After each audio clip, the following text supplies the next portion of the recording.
They call themselves First Amendment Auditors and citizen journalists. They're on social media and known for getting in people's faces. Well, now the state is instructing its 50,000 employees on how to respond to these types of verbal attacks. But we also wanted to hear from the people responsible for these so-called fraudits. So tonight, a popular social media star is opening up to 7 Action News reporter Jim Kirchner about what's at stake. Please don't. Oh, they're grabbing me. They're grabbing me. Am I being detained? Hey, don't grab me, dude.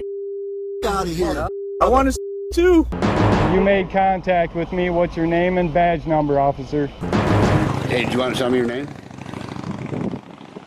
Because I'll be happy to help you out. There you go, guys. The walk of shame. Freedom News Now has been posting videos for several years. The person behind it, Justin McDermott. There has never been a better time than now to do your First Amendment audit. Can you tell me what you're doing? Anything? We had somebody calling about you being out here. This video is from 2017. McDermott is outside the Warren Tank Plant, a federal contractor. He's wearing a full face mask long before COVID, refusing to answer questions about who he is, why he's there, and if he has any weapons. I mean, these people present themselves. I mean, officers are killed in the line of duty, trying to do exactly what Officer Reed and those officers were doing. Are they asking legitimate questions? Oftentimes they are legitimate questions, and I'm okay with questions from officers, and my auditing style has changed throughout the years. There's absolutely no doubt that he was attempting to provoke the officers. Stop, man, please. Please don't. Oh, they're grabbing me. They're grabbing me. Am I being detained? The police commissioner says the plan can be to get even more. File a lawsuit. They're going to get a settlement from a city. They're possibly going to get the officer terminated.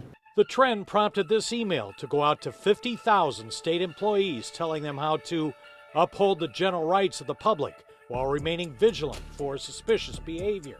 The email continues. The encounters often include behavior that's designed to provoke a reaction that could be viewed as a violation of First Amendment rights.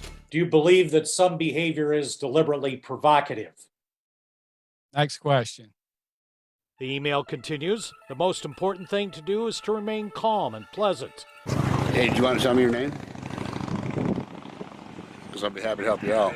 In another video outside a prison in Adrian, McDermott is shooting video with 2 cameras when he's approached first by prison officials and says this. They abuse their inmates every day.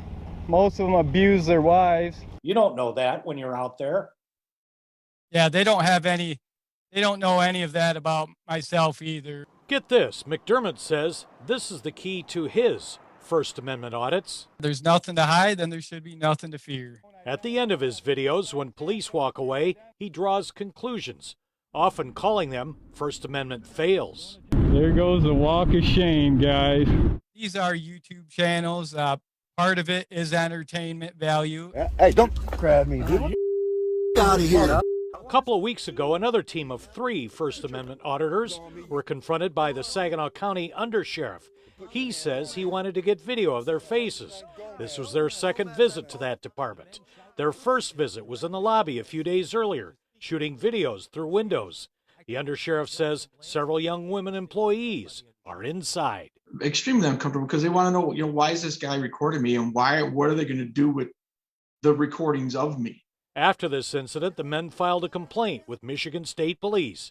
The undersheriff says that made a record of who they are.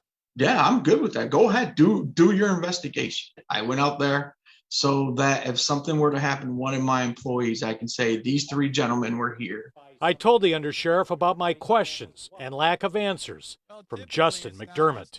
They believe it only works one way. If they're truly the media, then aren't they subject to the same rules as what apply to you? McDermott tells me he posts his videos for comments and discussion.